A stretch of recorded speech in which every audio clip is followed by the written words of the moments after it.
Olá, já estamos no ar com mais uma edição do Negócios na Pauta. Hoje nós vamos falar sobre um segmento presente em quase todas as áreas que se possa imaginar, de dentro das casas às indústrias. Arthur Cabral, você que é um expert, anuncie o nosso tema de hoje.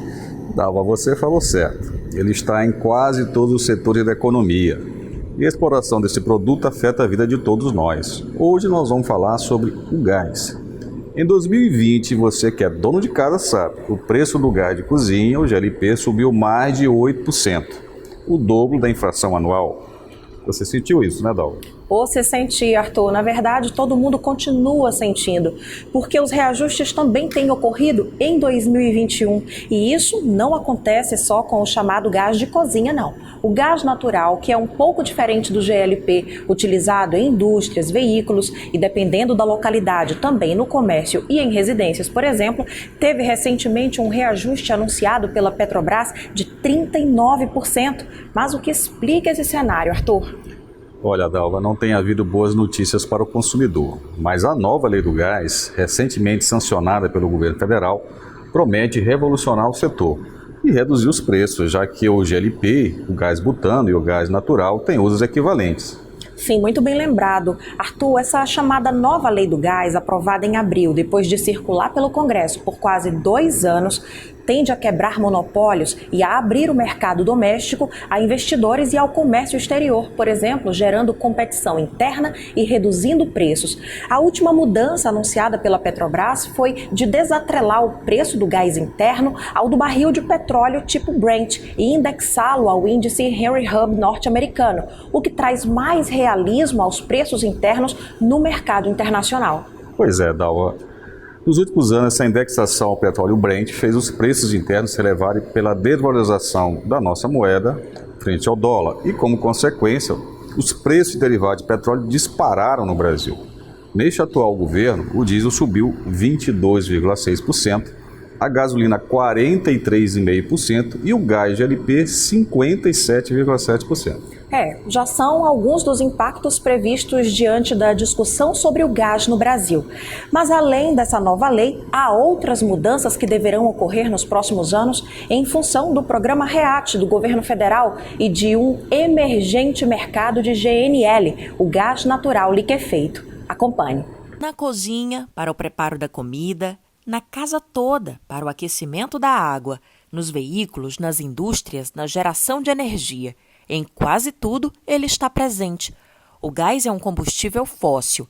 Existem vários tipos de gás. O mais conhecido é o GLP, gás liquefeito de petróleo, também chamado de gás de cozinha. O GLP é obtido a partir do refino do petróleo. Outro tipo bastante conhecido e utilizado em grande parte do Brasil é o gás natural. Como o próprio nome sugere, ele é retirado diretamente da natureza, porém, para os usos doméstico e comercial, o gás natural precisa passar por um processo de purificação. Na prática, a estatal Petrobras controlava quase todos os gasodutos, terminais portuários e empresas distribuidoras. Esse cenário já caminhava para uma mudança e agora isso será intensificado diante da recente sanção da chamada nova Lei do Gás. A legislação é um dos mais importantes marcos do segmento na história do país, pois cria as bases para um mercado concorrencial, onde quem comercializa e quem consome podem negociar livremente a compra e a venda do gás. A nova lei, ela faz uma ampla revisão do marco legal, de modo que se possa alcançar um mercado aberto, dinâmico e competitivo para o setor de gás natural no Brasil. É importante destacar que o Plano Decenal de Energia de 2030, elaborado pela Empresa de Pesquisa Energética com base em diretrizes emanadas do Ministério de Minas e Energia, estima investimentos potenciais para os próximos 10 anos em até 74 bilhões de reais, com a geração de até 30 mil novos postos de trabalho. Isso tudo em decorrência deste novo marco legal. Com a concorrência interna incentivada, o mercado deve apresentar uma redução dos preços do gás. Estudos da EPE, da Empresa de Pesquisa Energética, apontam que a oferta nacional de gás natural pode dobrar na próxima década. Isso sem contar com a perspectiva que temos da instalação de novos terminais de regasificação, que representam novas fontes de oferta de gás importado. Todo esse gás novo deve ir em busca de novos mercados, o que por sua vez puxará investimentos em infraestrutura, como gasodutos, terminais e unidades de processamento de gás natural. Espera-se também que esse gás atinja novos mercados por outros modais logísticos diferentes do rodoviário, como o modal rodoviário e ferroviário, por exemplo, carregando gás na sua forma liquefeita ou comprimida. No início da atual gestão no governo federal, houve o anúncio de que o preço do gás cairia em até 40%. A expectativa era grande e isso chegou a mexer com os planos de muitas organizações. Mas, na realidade, não foi isso que aconteceu. Até agora, aliás, o que a gente tem visto é exatamente o contrário, não é, Arthur? Exatamente, Edalva. E as explicações são variadas. Por isso, hoje nós vamos conversar aqui com profissionais que têm acompanhado essa discussão toda, assim como a gente também torce para que essas mudanças anunciadas resultem, de fato, em a mudança em preços baixos. Hoje nós temos aqui a presença de Francisco Fraga Araújo, engenheiro eletricista e secretário adjunto de Estado de Minas e Energia e, mais recentemente, Indústria e Comércio. Atualmente é consultor em energia.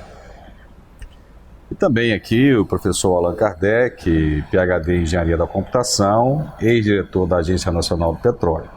Sejam muito bem-vindos, Allan, Francisco Fraga.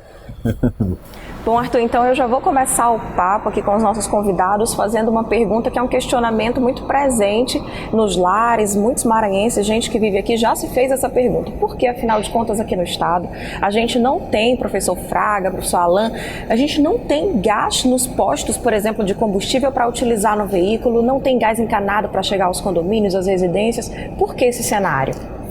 Bom, antes de mais nada, boa noite a todos, Muito agradecido pelo convite da gente poder bater esse papo aqui sobre um assunto tão palpitante do momento no nosso país, Onde a gente está sofrendo com os preços de combustíveis, de energia, Mas não temos gás no Maranhão, nos postos de combustíveis, por uma série de fatores, Eu estive como secretário adjunto no ACEM, na CEINC, e tive muita reunião com a empresa Gasmar.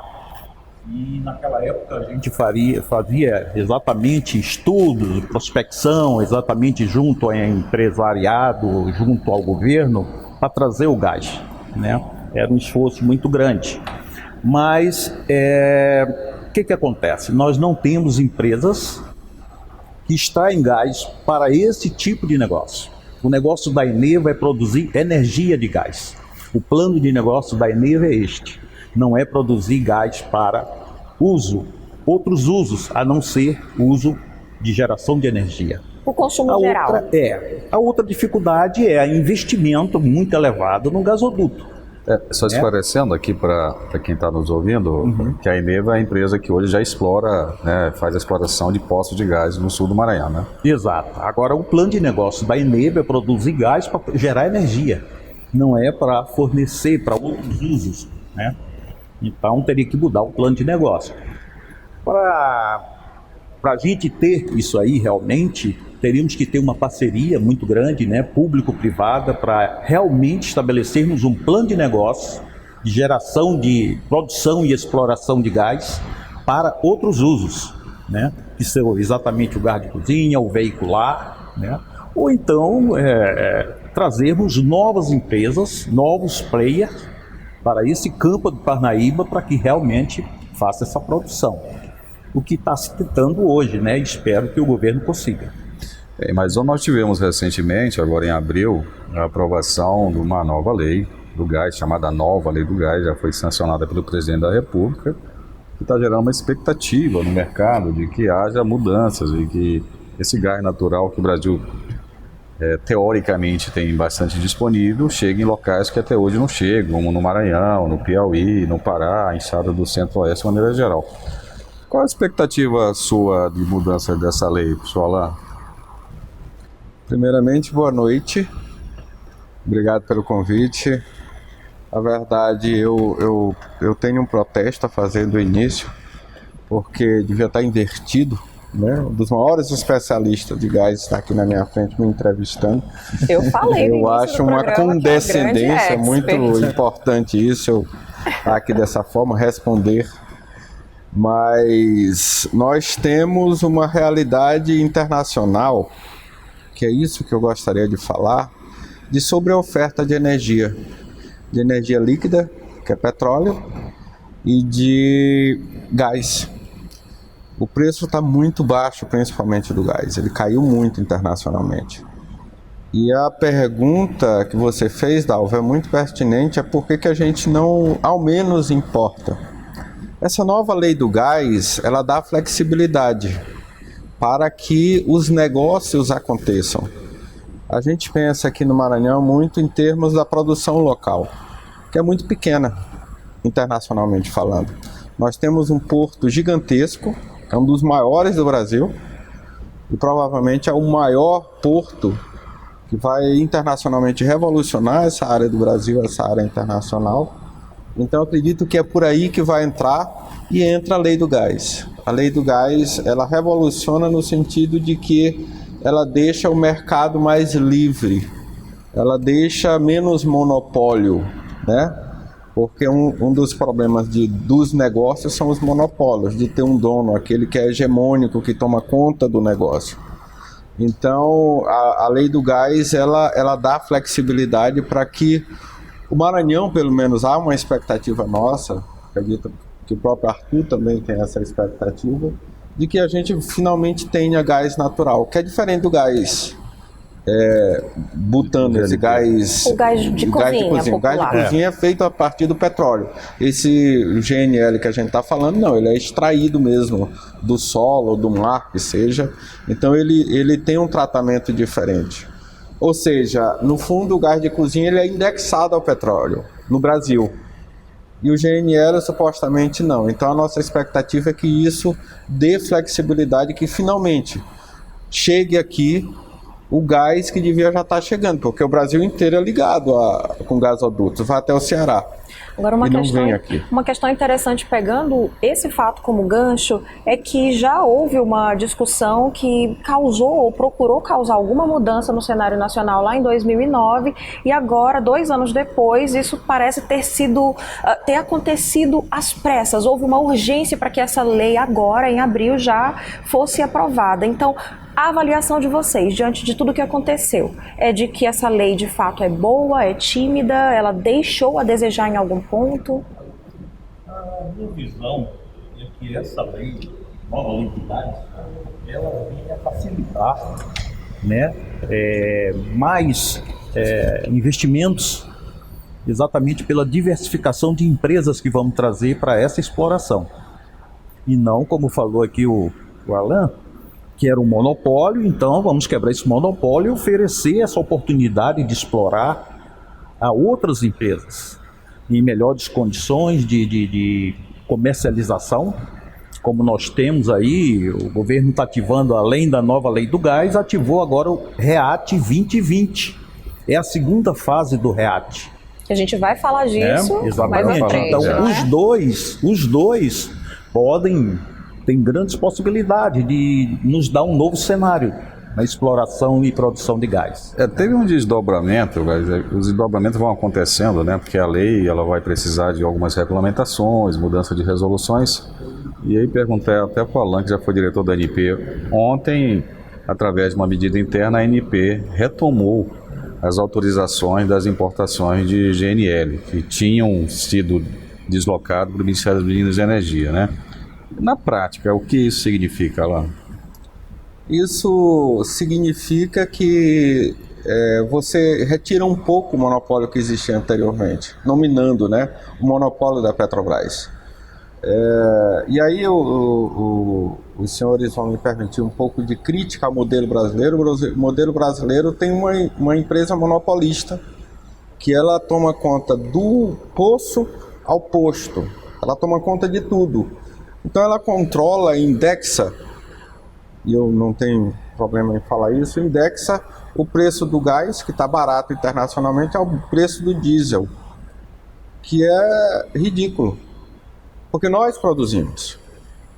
Então, o bom de a ANP tomar conta dessa nova realidade é porque dá mais flexibilidade e dá mais abertura ao mercado. Teoricamente, ela tem mais independência do que o Teoricamente, sim. Eu acredito que sim, tenha mais independência do que o Ministério, que sofre as pressões, né? Claro que a gente tem que... Eu respeito a política, então ele sofre menos pressão e é menos pautado pela complexidade do mercado ou pela unicidade do mercado do Brasil. Tem uma questão que é o programa REAT, a gente vai falar um pouco mais no próprio bloco, que o Fraga já chamou a atenção, e acho que no próximo bloco a gente pode falar, né, Dalva? Exato, a gente fez alguns comentários aqui que já vão nos levar a aprofundar esse debate, por isso fica aqui com a gente vai fazer uma rápida pausa e já tem mais negócios na pauta. Você já ouviu falar no REAT? Bom, REAT é a sigla do Programa de Revitalização da Atividade de Exploração e Produção de Petróleo e Gás Natural em Áreas Terrestres. Originalmente lançado em 2017, o REAT é uma política nacional de fomento a essas atividades no Brasil. Importante, Arthur, destacar o objetivo do programa, que é revitalizar essas atividades, estimular o desenvolvimento local e regional e aumentar a competitividade da indústria de petróleo onshore nacional. O Maranhão é o segundo maior produtor de gás natural em terra, mas tem pouca oferta de gás natural pela exploração convencional da Bacia do Parnaíba. Uma das metas do REAT 2020 é viabilizar a produção de recursos em reservatórios de baixa permeabilidade e de forma sustentável, tendo como um dos pilares a viabilização da produção de gás onshore em grande escala, quer seja convencional ou não. Então voltamos aqui a falar com o nosso convidado, o professor Alain, o engenheiro Fraga. Fraga, você participou ativamente no início, quando esse programa começou, chegou aí dos Estados Unidos, fazer cursos, ver a situação do famoso shale gas americano. O que você tem um pouco a dizer sobre realmente, isso? Arthur, realmente, nós tivemos junto exatamente com o Ministério, fazendo uma parceria aqui no estado do Maranhão, né, para que nós no Brasil avançássemos nessa tecnologia de exploração não convencional do gás. E a tecnologia é o fraqueamento hidráulico, né? O fraqueamento hidráulico, nós não temos legislação nacional que dê suporte a ela, né? Muito menos o estado do Maranhão. Inclusive tem estados como o Paraná que a proibiu, né? Tem uma legislação estadual que é anticonstitucional, que não pode legislar sobre isso. Exatamente. Então surgiu o quê? O que nós tínhamos eram resoluções, a ANP, muito bem feitas, escritas, mas que não tinham força de lei. Então a justiça facilmente bloqueou. Bom, não é lei. Então, só com resolução da ANP não dá para avançar com essa tecnologia que é polêmica no mundo todo. Mas, o que acontece? Acredito eu, pelos estudos que fizemos, o Maranhão tem grandes possibilidades de produzir gás através da tecnologia do fraqueamento. É uma possibilidade, como vários outros estados têm, como a Bahia. O fraqueamento, ele dá alta produtividade à exploração. Um poço de fraqueamento com o uso dessa tecnologia equivale a 100 poços da tecnologia comum. Então nós temos hoje na Bacia do Parnaíba, na época nós tínhamos 120, 130 poços. Se tivéssemos com fraqueamento hidráulico, equivaleria à produção desses 100 poços, que aliás os 100 poços não produzem, muitos são improdutivos. É verdade, Fraga, mas assim, o último levantamento da EPE, a Empresa de Pesquisa Energética do Brasil, mostra que a Bacia do Parnaíba tem o potencial para o shale gas, para o shale oil e para o tight oil também. E nós estamos parados por conta de uma legislação ambiental que realmente faça com que isso avance. A Argentina já faz isso com muito sucesso lá em Vaca Muerta, né? Colômbia já faz. Argentina. O que está faltando para a gente avançar em relação a isso? Acredito eu que o entrave hoje seja de forma ambiental. O entrave, né? que nós precisamos de um arcabouço regulatório, principalmente na área ambiental, para que dê suporte à exploração com a tecnologia do fraqueamento. Porque o que acontece, Arthur? O gás, o óleo, no Maranhão, na bacia do Parnaíba, ele não tem grandes quantidades em cavidades. Não é isso. Ele está lá no cheio, né? Lá embaixo. Então você precisa, de alguma forma, uma tecnologia que faça acesso a esse cheio de gás. E a tecnologia do fraqueamento, que é a pressão hidráulica em cima da rocha mole, liberando gás e petróleo, isso vem aumentar muito a produtividade de um poço. Os poços explorados no Maranhão é aí de 6, 8 anos, alguns até 5. Um poço de fraqueamento vai a 30 anos, porque é o mesmo poço com a tecnologia do fraqueamento. Eu tive nos Estados Unidos. Você esteve lá, né? Tive lá num curso de imersão exatamente de fraqueamento na Universidade de West Virginia, numa parceria do Ministério de Minas e Energia com o governo americano. E eu fui representando eram 2 colegas aqui do Maranhão, fomos lá representar, e na realidade foi um curso de imersão em fraqueamento, onde o governo americano convidou os players, professores, academia, empresários, técnicos. Fizemos visita a um poço em exploração de fraqueamento também, nos mostraram a tecnologia.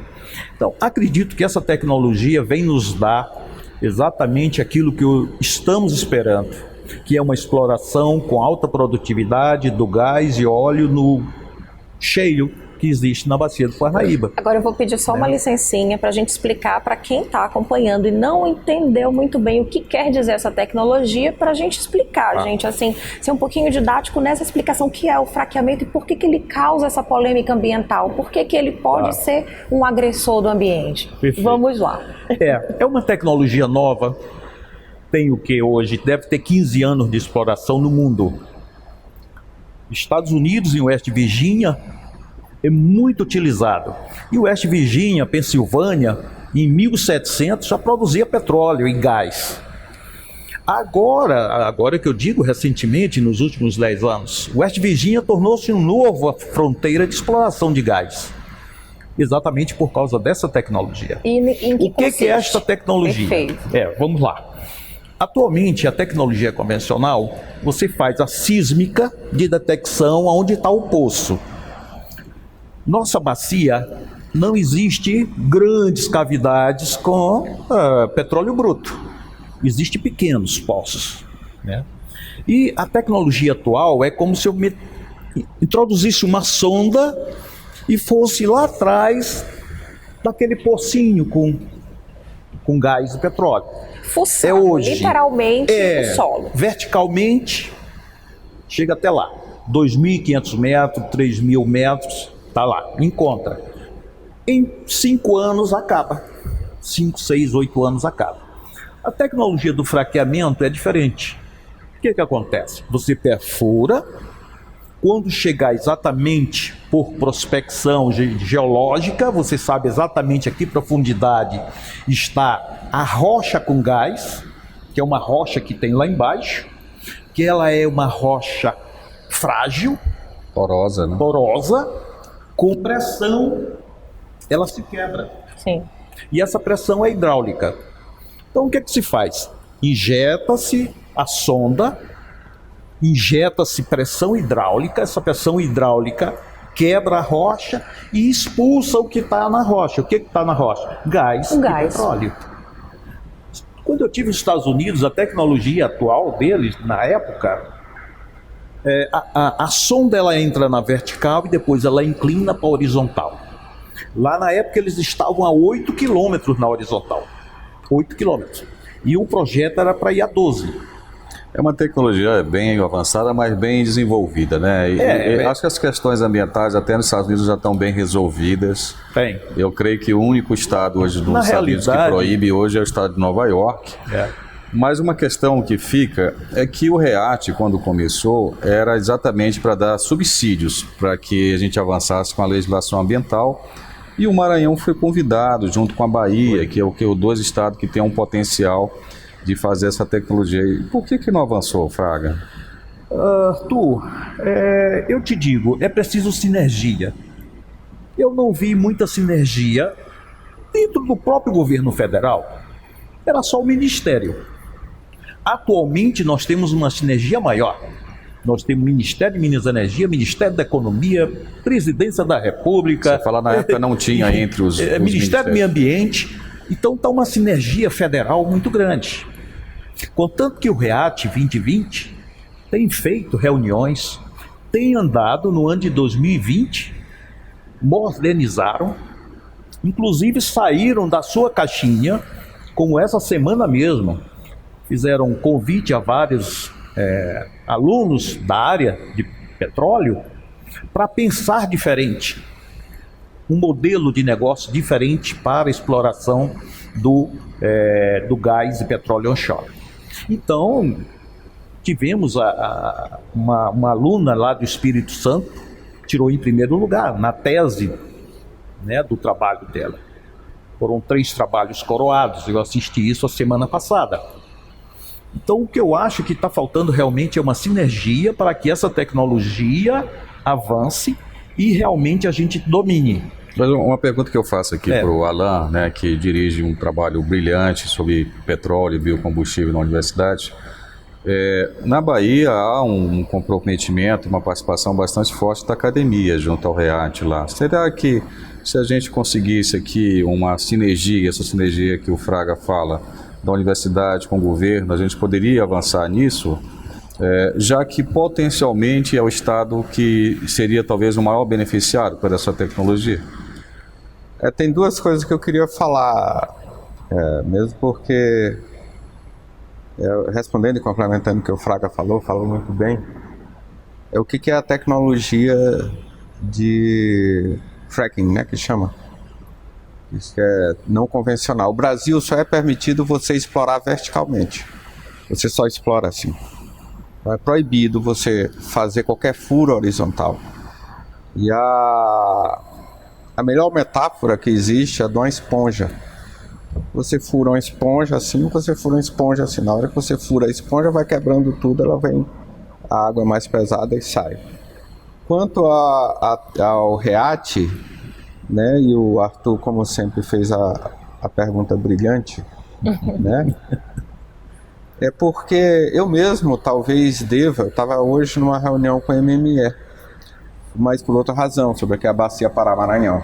Eu queria inclusive que o senhor fizesse um debate sobre isso aqui, que é importante. O que a indústria se descuidou? A indústria de petróleo é intensiva em dinheiro, em recursos financeiros, e ela é intensiva em tecnologia. Mas ela, internacionalmente, ela é muito forte no meio ambiente. Você explora lá em Dubai, no meio do deserto, mas explora na Noruega, no meio do gelo. E tudo com regras e legislação ambiental. Nós aqui nos descuidamos, principalmente a academia.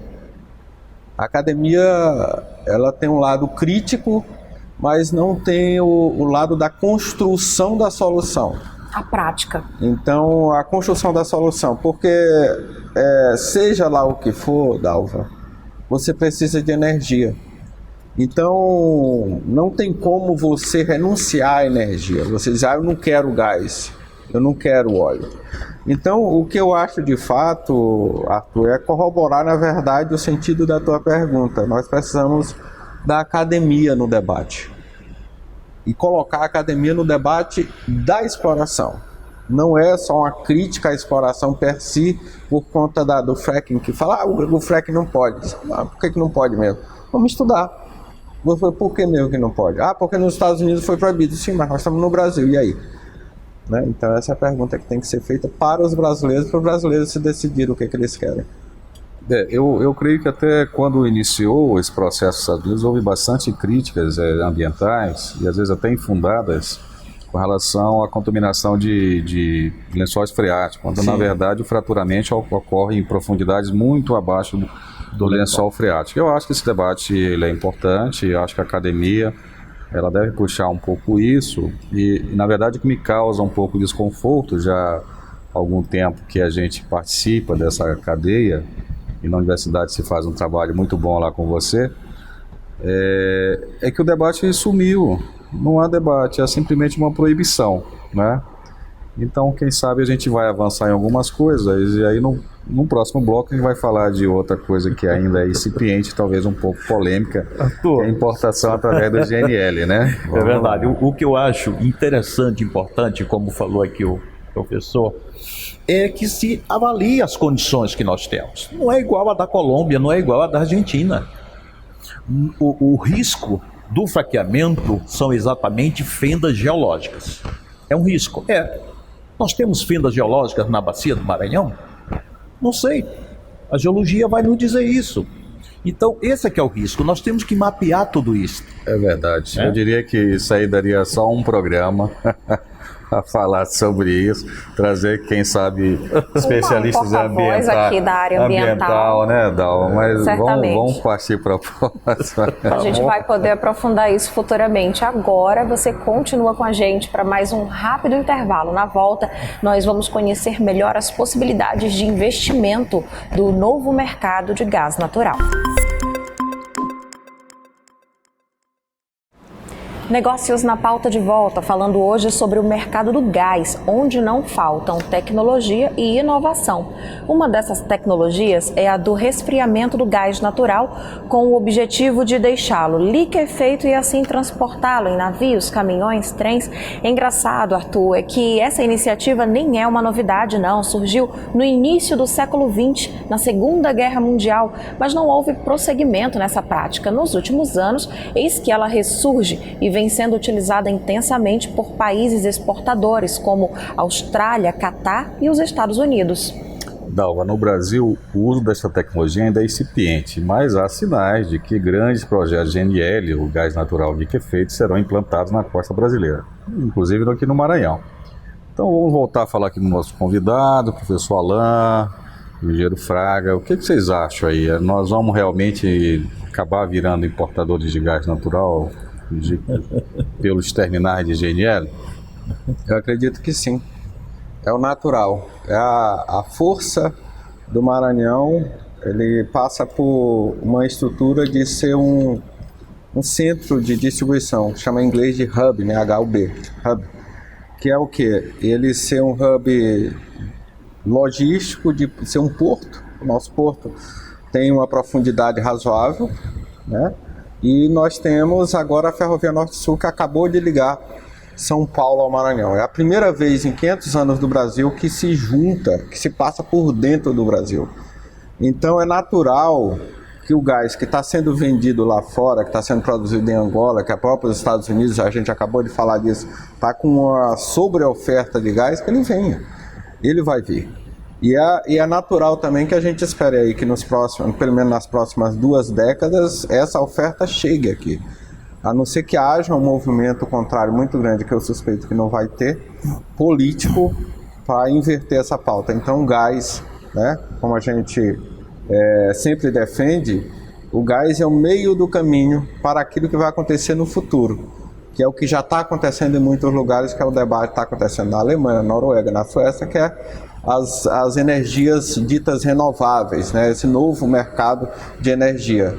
Então muitas empresas de energia, mesmo empresas de petróleo, estão migrando para essa área. Então o que nós temos agora é uma oportunidade de esse caminho se estabelecer agora. E ele vai se estabelecer naturalmente, na minha visão, porque eu não vejo outro caminho, com o estabelecimento do gás liquefeito, o gás líquido, né, para ser estocado. E esse gás que está disponível hoje no pré-sal, né? O pré-sal hoje já está com 70% da produção brasileira de petróleo. O que falta para que a gente use de fato esse gás? A distância. Nós não temos o gás que é produzido no pré-sal hoje, ele é todo queimado, né? Porque ainda não há retorno, né, por conta do valor que o gás é produzido no pré-sal. O gás do pré-sal é mais caro do que um gás de Dubai.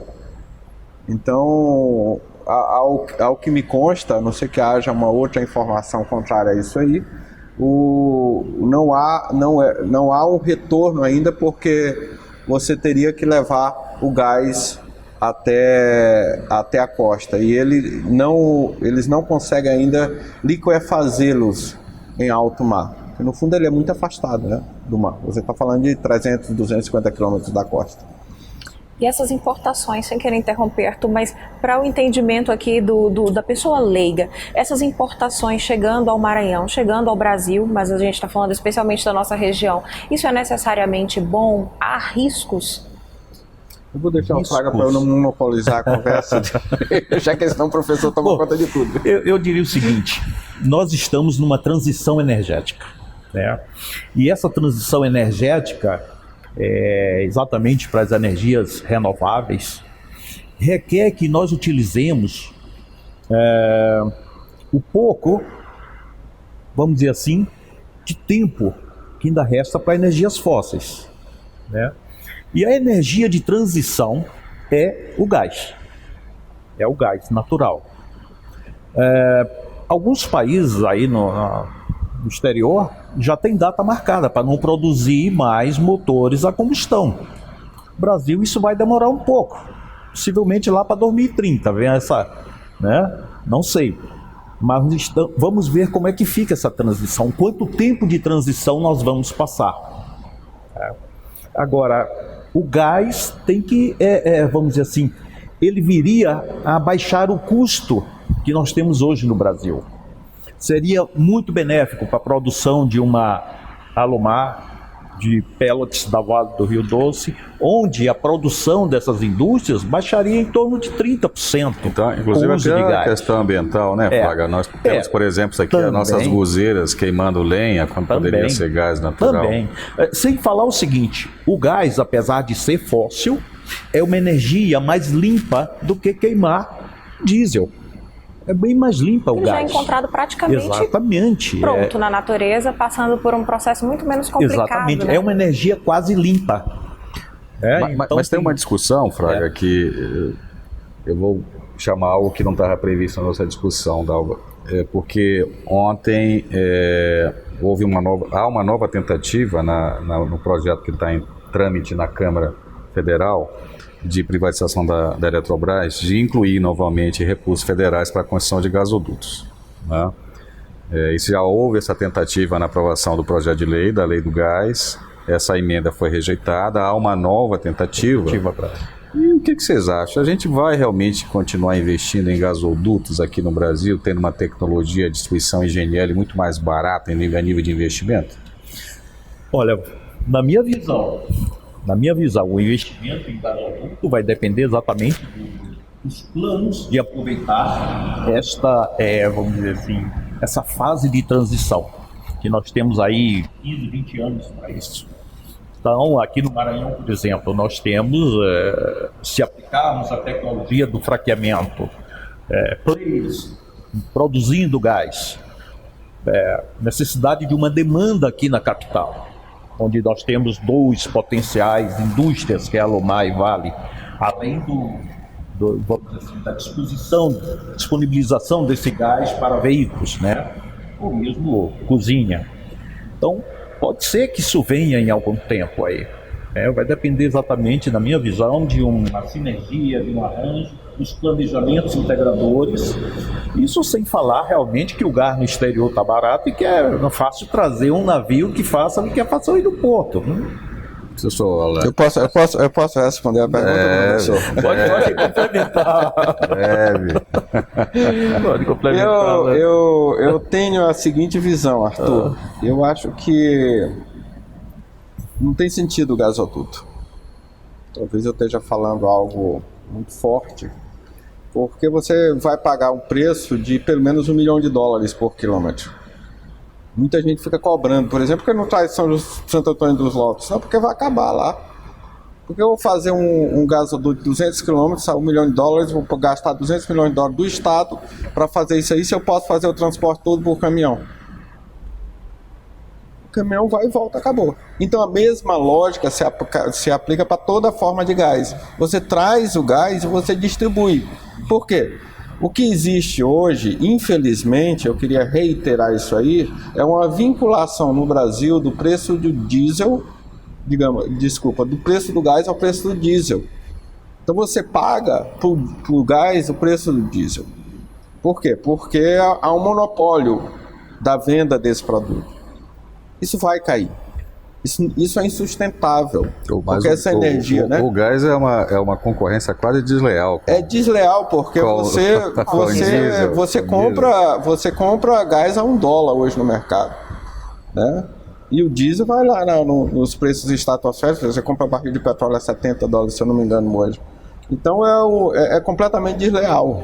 E com todo esse gás disponível para o consumo em geral, há uma série de investimentos possíveis a partir disso na cadeia da geração de empregos, enfim, novos negócios, indústrias. Exatamente. É um cenário realmente de... Dalva, deixa eu te perguntar uma coisa. Hoje você não pensa em colocar uma energia solar em casa? Você produzir a sua energia solar? Sim. A lógica se aplica ao gás. Não tem mais sentido de vocês ficar esperando para a hidrelétrica, que não tem mais hidrelétrica no Brasil, não vai ter mais, gerar energia para você consumir. Você vai fazer a sua energia e você reembolsa, você participa diretamente da produção da sua energia elétrica. A mesma lógica se aplica ao gás. Inclusive, só então, Bento. Sim. É porque nós estamos entrando agora no ano de bandeira vermelha de energia elétrica, né? De novo. Porque não choveu, nós não tivemos um período chuvoso tão forte na região sul-sudeste. E aí vamos entrar em bandeira vermelha, vai entrar novamente as térmicas com o preço da R$1.000 a R$3.000 o megawatt-hora, quando o gás natural consegue gerar 200. As térmicas foi a diesel, né? A diesel, as que vão entrar. Diesel. Será que isso não vai causar pressão para que de fato a gente acabe entrando em gasodutos e outras coisas assim? Eu acredito que nós depende a pressão da demanda. Então nós temos aí uma disposição do governo para acabarmos com térmicas a diesel. Então transformar essas térmicas a gás. Para isso nós temos que produzir gás. Né? Então nós sabemos que temos um gás embaixo. Algumas bacias têm o gás. Agora, aplicando a tecnologia correta para ir buscar esse gás. Que no caso da bacia do Parnaíba, a meu ver, minha opinião é que a tecnologia do fraqueamento seria aquela que daria realmente grande produtividade para isso.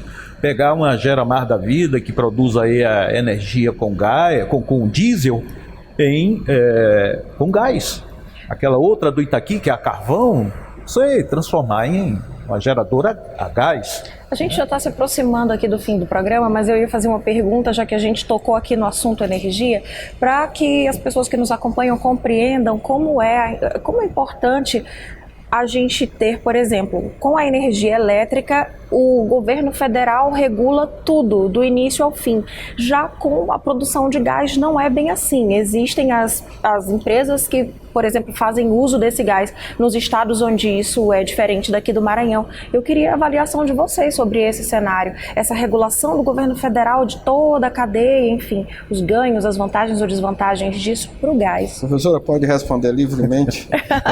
Por favor, professor. Nós temos modelos diferentes. No modelo do petróleo, nós temos uma única empresa que controla o Brasil desde 1940. Controla de posto a posto. Ela controla o Estado. Não é o Estado que controla ela. Ela controla tudo.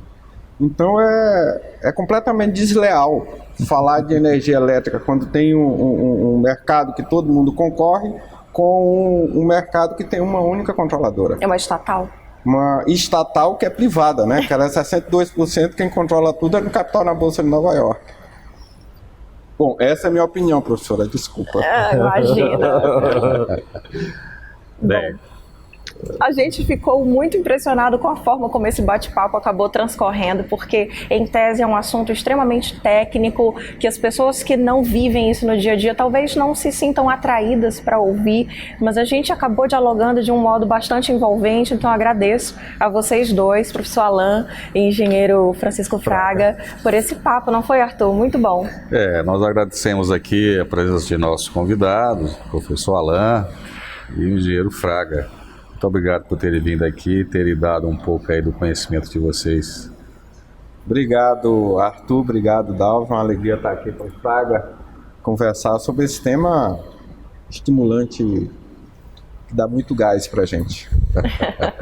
Eu agradeço também, Arthur, Dalva, Alan, pela oportunidade de discutir isso aqui, porque eu não tive tantas rodas para discutir esse assunto aqui no Maranhão. Olha, que Foi bom. muito, não tive Que bom. rodas para isso, entendeu?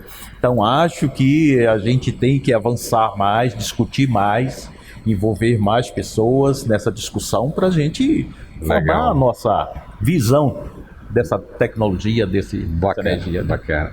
Bem, a gente fica por aqui. Mais uma vez, obrigado pela sua companhia. O Negócios na Pauta é um oferecimento da Comar Participações e Investimentos. Todos os programas, você já sabe, estão disponíveis nas nossas redes sociais. É só seguir Negócios na Pauta. Uma boa semana para você e até o nosso próximo encontro. Tchau!